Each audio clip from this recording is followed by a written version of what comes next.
Welcome everyone, Costini here with a discussion about the best races in Total War Warhammer 3 Immortal Empires. I've talked about the worst, let's talk about the very best.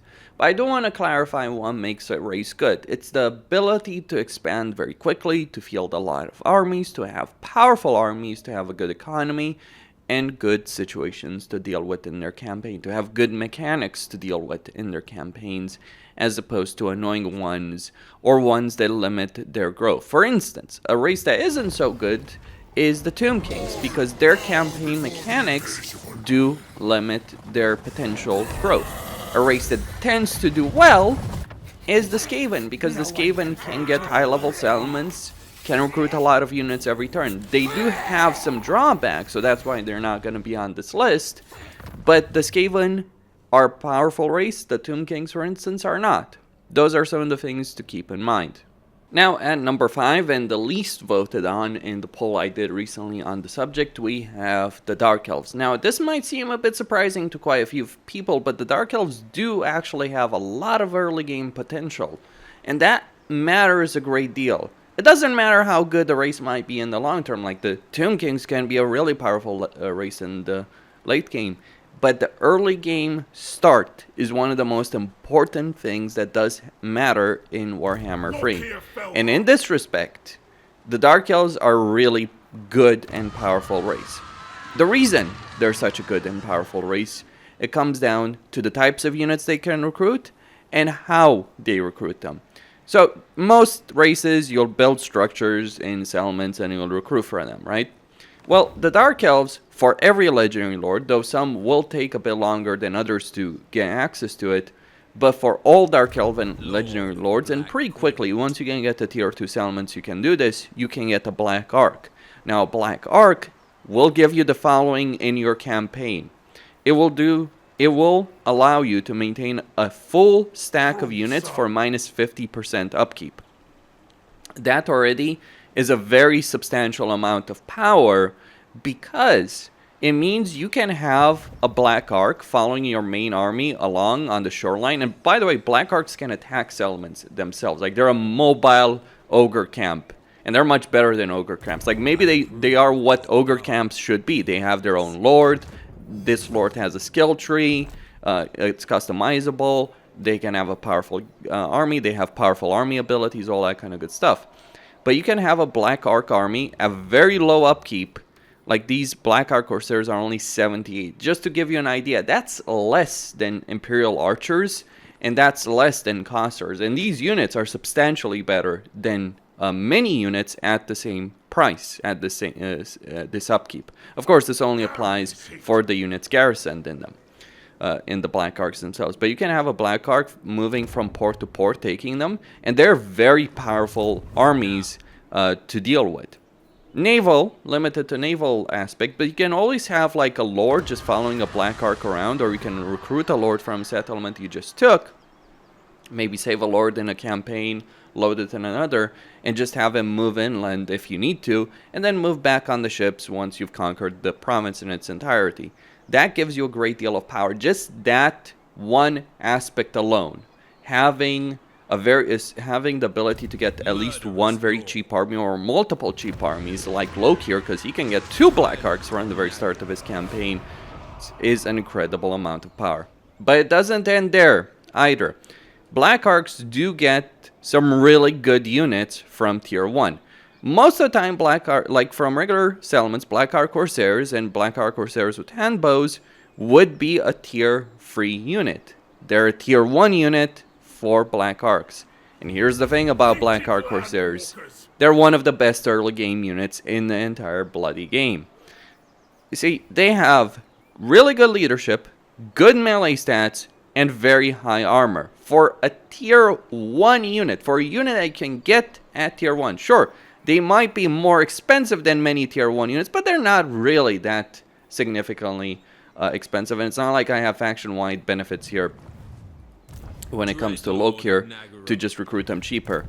I have an upkeep benefit here as Lokir, that's a different discussion, but they're relatively cheap and extremely effective units. They have high armor, good stats, and when we look at it, they cause fear. They have Murderous Prowess, which is the Dark Elf ability. They have a lot of armor-piercing damage. So this means that Dark Elves have one of the best early game armies that you can field in the entire game. They also have a pretty solid economy, in part because they can use Black Ark to recruit units. Now, the downside is you don't have access to global recruitment. That does cause some issues, but they do have a good amount of economic output, good growth, and because they don't have to bother with military buildings at all until much later, they're in a pretty good state. Furthermore, the benefits don't end there either. Furthermore, with the Black Arks, while Black Arks cannot increase hero capacity, they will allow you to recruit every hero type. And this is, again, a huge advantage early on in the game. So Masters, Sorceresses, Death Hags, Canite Assassins, or Replenishment, Magical Ability, Melee Ability, all of it is available from a Black Ark. If you're playing as someone outside of Lokier or Malice Darkblade, you will need to get the Tier 2 Settlement before you can get the Black Ark, and you are going to be limited by a right in how many you can have. But just one alone, gained early on in a campaign, is a huge force multiplier and allows you to build a vast and powerful empire as the Dark Elves and afford multiple armies early on. Now, the Dark Elves do have issues in control of their territory because of all the slaves they have to deal with. They do certainly have issues in their provinces. They can deal with quite a few of those issues with control, with diktats and all that. And rebellions are not necessarily going to be too big of an issue. So the Dark Elves do suffer from the late game potential, issue. But they are incredibly good in the early game. And they can carve up an empire with relative ease compared to many other factions. They're not quite on the same level as some of the very best factions on this list, but they're certainly a top tier faction all the same. And you know what? I actually prefer playing the Dark Elves than many of the other factions on this list, because many of the other factions can either have boring playstyles even if they're powerful, or they're so powerful that they just completely steamroll the campaign and there's no challenge whatsoever. There is a level of challenge, even if it's just dealing with the control, the public order, or managing the Black Arks effectively while being careful about them. Because they can be vulnerable, they can be attacked, they can, well, not destroyed, you'll get the lords back, they can't be killed, but you can temporarily lose them, and you obviously don't want to lose all those significant benefits that they provide. And number 4, though I personally would have voted them higher on this list, but this is the way people voted on the poll, and I will respect that, we have the Vampire Counts. Now, the Vampire Counts have some pretty powerful legendary lords, be it Vlad, Isabella, Manfred, yes, however much you hate Manfred, Gorst, and Kemler. So they have some powerful legendary lords with good faction effects, but on top of that, they are a good race. By default, their economy will generate 250 income for just 500. That's on the same level as Greenskins. And they don't have another structure until tier 3. There are downsides, of course, with that, but they are pretty powerful. Another thing to mention about the vampires, if you're playing a vampire count legendary lord, is that you can subjugate other vampire factions. That means you can force vassalization on them. Furthermore, and this is actually a pretty substantial aspect about it, furthermore, you can get vassals in the game. And vassals are powerful because they'll give you a portion of their income, especially on a higher difficulty where the AI will flat out earn more money than you. This can generate a significant income for you while playing the campaign. And given the fact that you can trade territories away, it is quite doable to get quite a lot of vassals if you're playing as the Vampire Counts and become a really powerful faction. It's not the same level as Warriors of Chaos, but it is a significant power in its own right. It's also one of the powers that Tomb Kings have access to. So when you're playing a Vampire Count, you actually, while you're a living dead, you're not so universally despised that you can't make alliances, you can't make deals with other factions. So screw Zufbar, I'd wipe them out in this particular case. So you have the good diplomatic options that other factions don't have access to. You can trade territory, all that kind of good stuff. You have a good economy backing your empire. You do have good hero choices, in particular the vampires are exceptional heroes. Good stats, good magic, really powerful in melee. And then later on, of course, though they are tier 4, generally speaking, they are tier 4. Like, you do get the special structure if you're playing Vlad or Isabella, but typically speaking, they're tier 4. They can also get, of course, like Banshees. They can also get a lot of Necromancers in their campaigns. And then, of course, White Kings. So they do have some pretty solid hero choices, though the ones you can certainly mass the most are Necromancers, because you only need a tier 2 structure in order to get Necromancer heroes. Which in itself, by the way, just getting hero capacity from a tier 2 structure is actually a great deal of power in any campaign that can do it. But then there's a way of recruiting units. And I really think the vampires could benefit from having a similar system to the warband recruitment system. Yes, you can use a mod, but it's not perfect, and I think a proper system could be implemented in that. But they don't have global recruitment. Instead, you have your regular recruitment and you have Raise the Dead. Now, the way Raise the Dead works is based on research, based on your lord, based on your faction effects. You get the chance of getting certain units in a Raise Dead pool. And you can recruit these instantly. I'm sure anyone that's fought the vampires have seen them pull out their armies completely out of nowhere. That's how they do it. They use the Raise Dead mechanic. They also cheats, by the way. They do have cheats when it comes to this. But there's more. Every time you fight a battle, if it's a particularly large battle, not this one, this will not count, but every time you fight a large battle, you might get some really large Raise Dead pools becoming available. To the point that actually seeking out and fighting major battles might make you far stronger than you were before the battle in question. That is an enormous amount of power that the vampire counts do have access to in their campaigns, because Raise Dead can include some of the highest tier units in your faction. If we look at the army roster over here for the building browser, yes, you can get Vargulfs, you can get Blood Knights, you can get Hex Wraiths, you can get Black Knights with lances and barding. You can get... I personally haven't seen a Terrorgeist yet, but if I fought a really huge battle, I would certainly see them. More often than not, you see like tier 3 and tier 4 units, but you can see tier 5 units. So that means you don't need to worry about recruiting units normally. Now, this is a double-edged sword when it comes to the vampire counts, because the problem this creates, of course, is when you see something like a Blood Knight in the Raise Dead pool, it's like, oh, I want that. But you might not be ready to be able to afford a lot of armies of Blood Knights. Instead, you might make do with large armies of zombies who are going to hold the enemy army in place, and then you use your heroes and your lords to kill them. This is the major downside, though, for the vampire counts. Yes, they have good lords. Yes, they have good research. Yes, they have great faction effects. They have good research tree and so on and so forth. But their faction to play in actual battles is exceptionally boring. The reason it's exceptionally boring, more so than other factions, like Skaven, you might have to fight a lot of manual battles, but those battles can be fun. The vampires, they're not really fun, because the playstyle is pretty simple. You take your lords, you take your heroes, you beeline it towards the enemy hero, nothing can stop you, very few things can stop you in a straight up clash like that. You kill their hero, and then you wait until their army collapses because of the morale shock, which will eventually happen. It's not a great playstyle, I gotta say. And the problem is, because a lot of your units are low armored units, with the exception of, like, obviously things like Graveguard and all that, but because a lot of your early game units are low armor units, you might win every battle, but you might have to fight a lot of those battles yourself. But then you could also take the view that, you know what, my army is disposable, doesn't matter if I lose my entire army, provided I can recover from them. Like, as long as you don't lose your heroes, you're pretty golden. It isn't necessarily a bad attitude to adopt.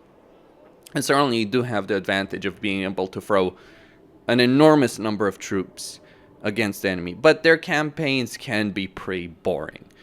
Therein lies, I suppose, the issue, because you don't have to care at all about your units. You don't have to care about just throwing them all away. The heroes and lords matter.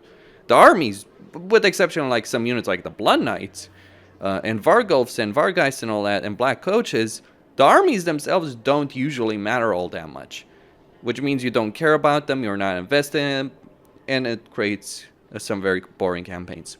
Powerful, just dull at the moment, really.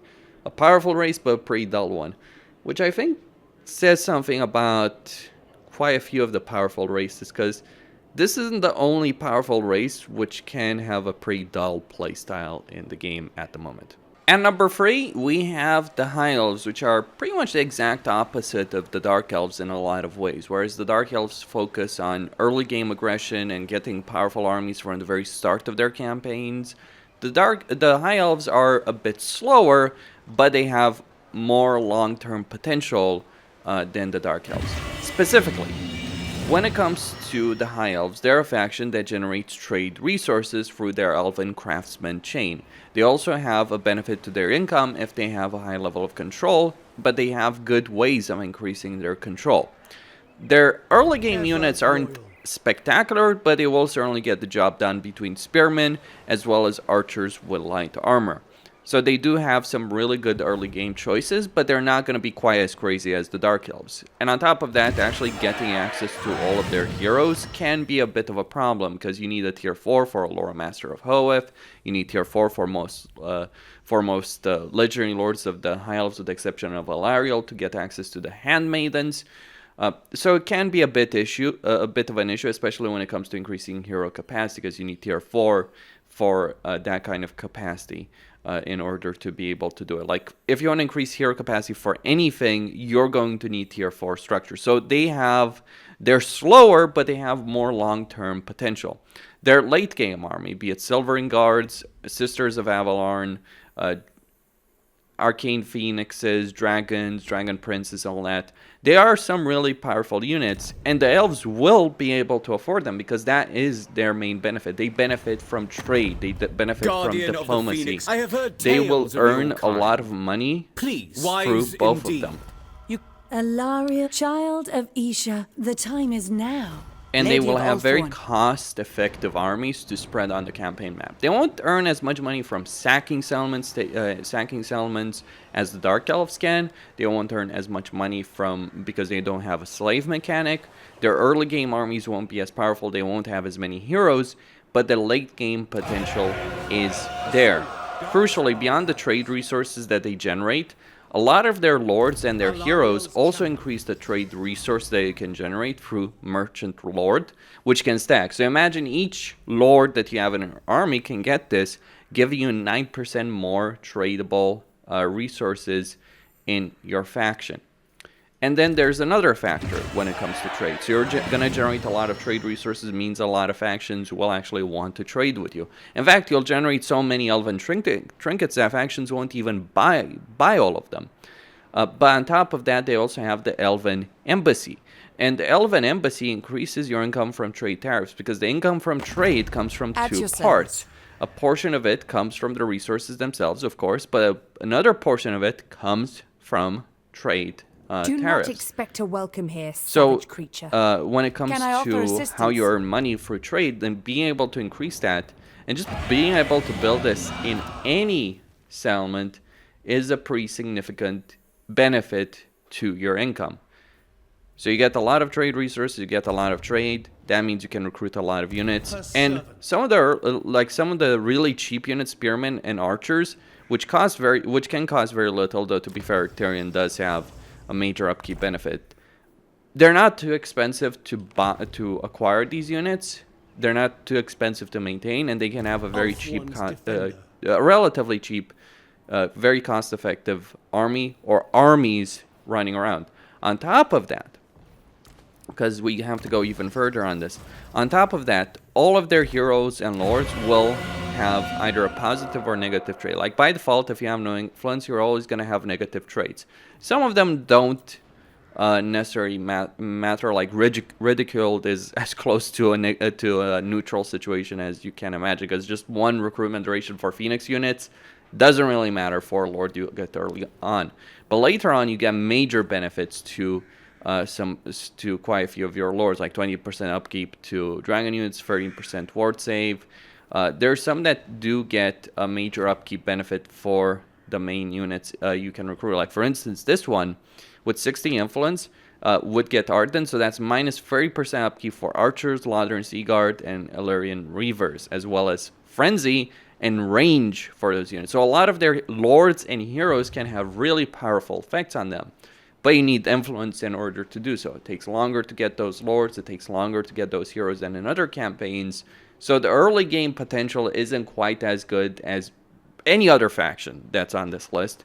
But the late game potential does tend to surpass a lot of them, with perhaps the exception of the Greenskins. But even then, the High Elves are just a significant power in the world. They can field a lot of armies. They play in they are the only faction that plays in a relatively traditional way, where they care about diplomacy, trade, all that kind of stuff. They're not building money via the slave trade or anything like that. They play in a very traditional way, but they're really powerful at doing so, and have been since they were introduced in the game. They're just the best faction on the side of the forces of order in the game, by far and away. At number 2, we have the Greenskins, which have numbers, economy, as well as some really, really good cost-effective units. Not necessarily the best units in the game, but very cost-effective. They're Tier 1 Goblin Archers. They do quite a bit of missile damage. Their leadership is weak, but they do have a decent amount of armor, decent amount of range, missile strength, all that kind of stuff. So they're quite capable, and you can upgrade them quite very easily through quite a lot of the research that you can get early on in your campaign for that specifically affect Goblin units. So physical resistance, leadership benefits, armor benefits, missile strength benefits. You do have a lot of that available for Goblins early on. Certainly the Greenskins right now are very suited for a Goblin playstyle as things currently stand in the game. Beyond that, they have some really good hero choices with Shamans, Giant River Troll Hags for replenishment, Black Orc, Big Bosses for melee ability, and of course some really powerful Siege Breakers and Stone Trolls. Giants if you want to use them, Rogue Idols, the ultimate Siege Breaker unit, Arachnaroks as well. So they have some really good unit choices available in their campaign. Beyond that, every settlement they have increases their local recruitment capacity. So if I say, for instance, I already have a full stack here under Grimgore, if I get another lord here, I can get a lot of units over here, 5 units in total, and obviously I can pair that with global recruitment. So in 2 turns, I'll have 14 units in this army. That is ridiculous. And these are 14 regularly recruited units. That is fast, that is good, that's and these are very cost effective. And I can afford that because these units are cheap. Look at these Goblin Archers. They're less than 400 and they only cost 98 upkeep. And I don't have faction-wide benefits to support them. Beyond that, the Greenskins have a really significant amount of growth. So when you control a province, actually let's start with the encampment. So every camp gives you 10 growth. Beyond that, you also have the idols. That's 20 growth at level 1, going up to 40 growth at tier 3. The dwarves wish they would have something like this available between the provincial commandment. I mean, they do, but they suffer from the fact that they don't have as much growth from their main settlements. Like, we're going to 20 growth, 30 growth. And the thing about Greenskins is that a lot of their structures, especially early on, are quite cheap. So they save a lot of money. The more money you have, the more you can spend elsewhere, the more armies you can have. Like, I can maintain 2 full stacks as long as I'm just relying on goblins with just 1 province at tier 1. Once I get to tier 2, once I get piles of shiny stuff to tier 2, I can maintain probably 2 full armies of better units, or maybe even 3 armies of just goblins. But the growth, the benefits for the Greenskins don't end there, because then you have the WA meter. The WA meter itself, when you build it up fully, gives you an additional 30 growth, 5 control, 10% recruitment cost, 10 leadership. So your weak leadership units are suddenly not so weak leadership anymore. And when you do declare a war on a target, you keep these benefits, and every single army that you have will get a war army attached to it, which basically means you get a bunch of cannon fodders for your range power to just tear them to shreds. Like, use the war army to soak the damage, use your goblin archers to kill everything that's in sight. You know, combination of some melee units and range units. That's a good playstyle. If you have the King and the Warlord DLC, you have one of the best and most cost-effective early game infantry units available in the game. And these are the Nasty Skulkers. Like, if we look at their stats, they don't seem all that special. But remember what I said about research. You get melee attack, leadership, armor, more melee attack, charge bonus, speed, more leadership, speed, leadership, physical resistance. Like, when you add everything up together from the research tree, as well as from the skill tree, because every Greenskin Lord should always get the gobos. If you add everything up between physical resistance, melee attack, melee defense, ammunition, all the stats that they're getting, these Nasty Skulkers suddenly become a powerhouse unit in a way that other units that do have better stats than them simply can't. Like, yeah, Warriors of Chaos, Blackheart Corsairs are better units, flat out, sure, but they don't have the kind of scalability that Nasty Skulkers have in their campaign because they don't have the same kind of research benefits. Or if they do have research benefits, it takes a lot longer to get them than just 3 turns of researching in the campaign, because 1 turn for Wa, 2 turns for Gobby Gobos, though generally you want to get faster for the 10% campaign movement range. Also, the recruit rank, pretty substantial over there, fairly substantial, like, yeah, just a lot of substantial things, like the 10% speed, free leadership, and you then get more global recruitment capacity and global recruitment duration of -1 turn, or 2 global recruitment capacity, and so you can recruit a lot of units very quickly, very cheaply, anywhere on the campaign map. The Greenskins are a powerhouse for a reason, because they can steamroll a campaign in a way very few other races can. The one downside is you might have to fight quite a few battles, but even then, because you're bringing so many units to most battles, and they're not completely bad units, they're not zombie level bad, they'll actually you'll do quite well in auto-resolve. Here's the thing though, you'll always do better in a manual battle as the Greenskins, like so much better. Like, you might think, oh, I'm doing well in the auto-resolve, but when you actually play the Greenskins in an actual battle, you can be astounded how powerful these guys are, because the power level can kind of sneak up on you. You may not necessarily expect just the sheer power level of Greenskin army, especially with Nasty Skulkers. The combination of Nasty Skulkers, Goblin Archers, and Trolls can have early game. And eventually, of course, Black Orcs, Night Goblins, Doom Divers, Arachnaroks, Rogue Idols can have in a campaign. It is a ridiculous power level that you have access to. Finally, at number 1, we have the Warriors of Chaos. The Warriors of Chaos are so powerful that they got almost 50% of the votes in the poll, and for good reasons. They have an incredibly good army.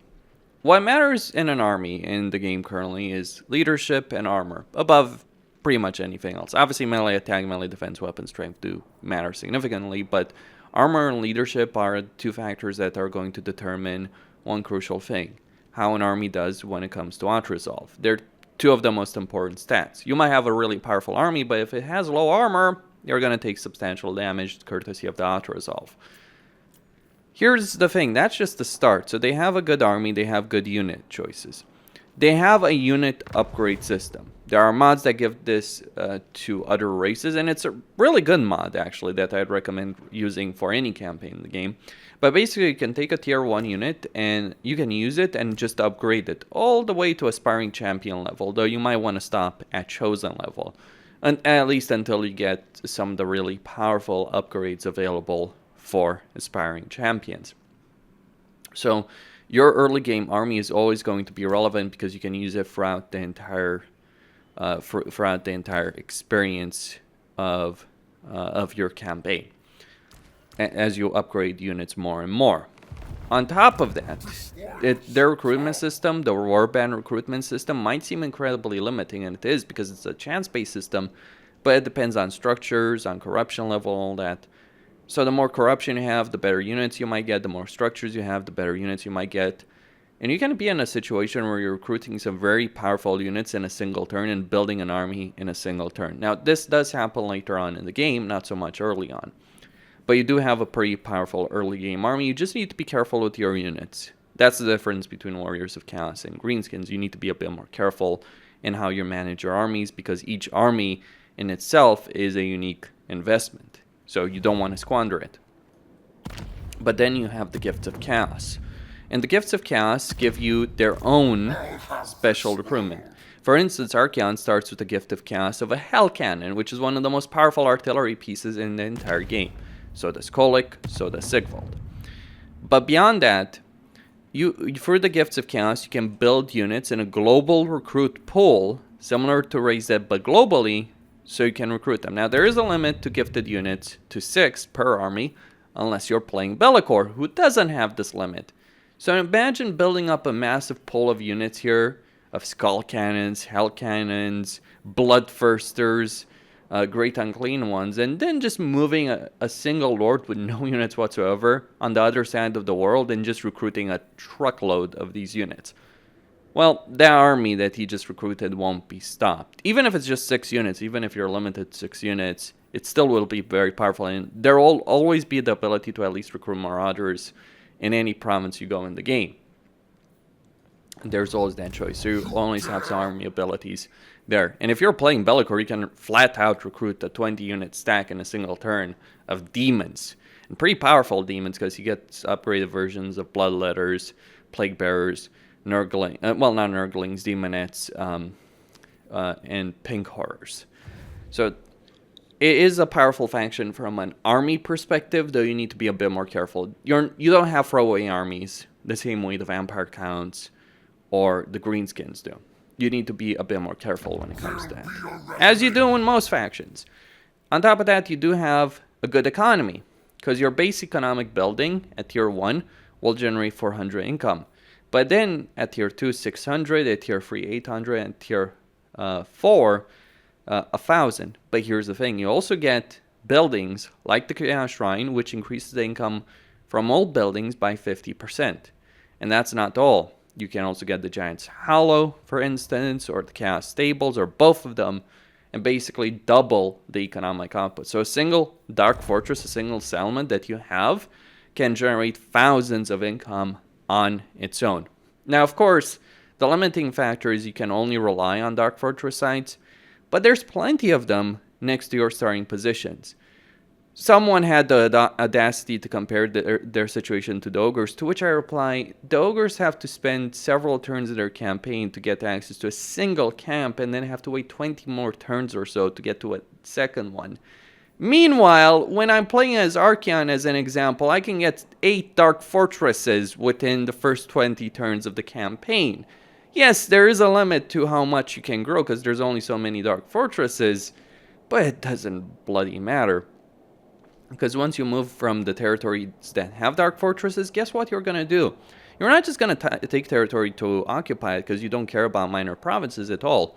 Though you might care about certain trade resources, but typically speaking you won't care. But what you'll do is you'll vassalize factions, because you have forced vassalization on pretty much most of the factions of the game, be it demons, Norska, humans, elves, etc.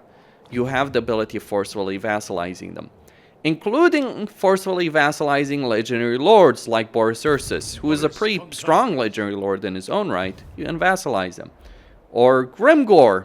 Yeah, imagine having the second most powerful race in the game being your puppet, and all you really need to do with someone like Grimgor, like if you play as Kolic, you can vassalize Grimgor very quickly. You vassalize Grimgor very quickly, and then you just declare war on everyone else around you, and Grimgor, on his own, without you doing anything, controlled by the AI, will win that war. He'll win it with ease, even. If you help him along, he'll become one of the most powerful factions in the game. He might even surpass your strength ranking. It is that ridiculous. Now, of course, there is a risk of vassals breaking away from you. That can happen, though I haven't seen it. Like, I think it was only in the early days that people were talking about that. I don't think I've seen a vassal actually break away from me ever since they made changes to the system as it is. So there's an enormous amount of power to paint the entire world. There's a limit of dark fortresses. They're typically only in the northern castways in Norska, in the southern castways, as well as certain select settlements like Nangao, for instance, or Wei Zhen over there. But typically close to the castways. So that can be a limiting factor on your campaign. But honestly, between the northern castways and the southern castways, you have enough dark fortress in the game to paint the world in your colors. And the territory, the other piece of territory, just vassalize. You'll gain a ridiculous amount of money. Because here's the game plan. You go into a faction's territory, right? You start conquering their provinces. They get reduced to their last region. When they get reduced to their last region, you get the option of subjugating them, forcing vassalization on them, and then you sell them back the regions that you literally just took. And if they have a substantial amount of money, they'll literally give it all of it.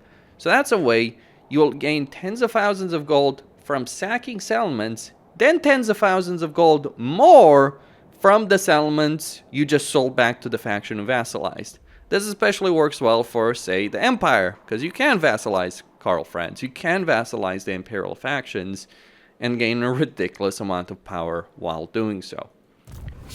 That's what makes the Warriors of Chaos so powerful. The vassalization system, the unit upgrade system, the Gifts of Chaos, even if there is a limit of 6 units, there is a great deal of power. Another thing worth mentioning is they have a way of making sieges a lot easier. See, they have the Ruinous Bulwark, and I wish everyone had a similar ability like this, because what this does, it allows you to destroy walls, which means you're not being funneled into a gate to get slaughtered. You can actually break through for a wall, get a huge passage into the walls. I mean, to be honest, you do already have an army that could just storm the gates, but you don't have to just storm the gates. You can storm through the gates and the wall gaps, and you also can get artillery, as the Undivided Lords at least, artillery that is really good and capable at destroying walls in their own right. So they have a really good game plan. Their army is really powerful. It has a lot of value, which will do well in auto-resolve. And finally, Dark Fortresses themselves are very substantial settlements. They have good garrisons. They're a nightmare to actually assault. If you're playing against the Warriors of Chaos, the hardest thing of when it comes to it is not defeating their armies in the field, is taking over their settlements. My personal strategy when it comes to it is I don't even want to fight the manual battle in a Dark Fortress. I typically either attack a secondary army just outside the settlement, and then I auto-resolve that, hopefully, because that will destroy both the army that I just attacked and the garrison and the army within the fortress. Or I try and auto-resolve the battle with the fortress. I try and avoid actually having to attack it, because these guys with their high armor, they're going to be very difficult to take down in street fighting for most factions. And therein lies one of the problems in terms of dealing with the Warriors of Chaos, but also one of their main strengths, because what this means is you flat out can't lose the campaign. As long as you have a Dark Fortress in which to hunker down, you simply cannot lose a campaign as the Warriors of Chaos. It flat out will not happen. Because the AI is going to be very reluctant to attack such heavily fortified settlements. And even when they do, chances are between the defenders, the garrison, the army that you might have, even if it only has a couple of units, even if you've emergency recruited, it still will be able to deal with the attackers and just wipe them out very, very quickly. So yeah, the Warriors of Chaos are incredibly powerful. They do have a good gameplay style. The problem is they're just so far ahead of everyone else that their campaign ends up being really boring, because without any challenge, without any sense of challenge, without anyone that can genuinely stand up to you, and with the ability of turning every faction or the vast majority of factions into your puppets, it doesn't lead to good campaigns. But the power is there. Questian here, signing out. Don't forget to subscribe, like, and enable notifications, and stay tuned for more.